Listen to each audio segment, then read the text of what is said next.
Have you not heard of that madman who lit a lantern in the bright morning light, ran to the marketplace and shouted incessantly, "I seek God, I seek God." As there were many people standing together who did not believe in God, he caused much amusement. "Is he lost?" asked one. "Did he wander off like a child?" asked another. "Or is he hiding? Is he afraid of us? Has he gone to sea? Has he emigrated?" And in this manner they shouted and laughed. Then the madman leaped into their midst and looked at them with piercing eyes and cried, "Where did God go? I will tell you. We have killed him, you and I. We are all his murderers. But how did we do this? How were we able to drink up the sea?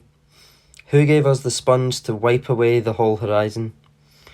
What did we do when we unchained this earth from its sun? Where is it heading? Where are we heading? Away from all suns. Are we not constantly falling backwards, sidewards, forwards, in all directions? Is there still an above and below? Are we not straying as through an infinite nothingness? Do we not feel the breath of empty space? Has it not become colder? Is night not falling evermore? Mustn't lanterns be lit in the morning? Do we hear nothing yet of the noise of the gravediggers who are burying God? Do we smell nothing yet of the divine putrefaction? For even gods putrefy. God is dead, God remains dead, and we have killed him. How shall we, the most murderous of all murderers, ever console ourselves? The holiest and mightiest thing that the world has ever known has bled to death under our knives.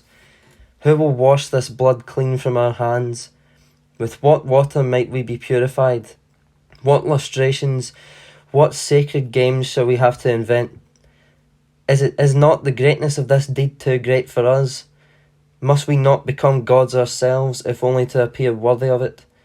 There has never been a greater deed, and because of it, whoever is born after us belongs to a higher history than all history hitherto. Here the madman fell silent and looked again at his listeners. They too were silent and stared at him, baffled.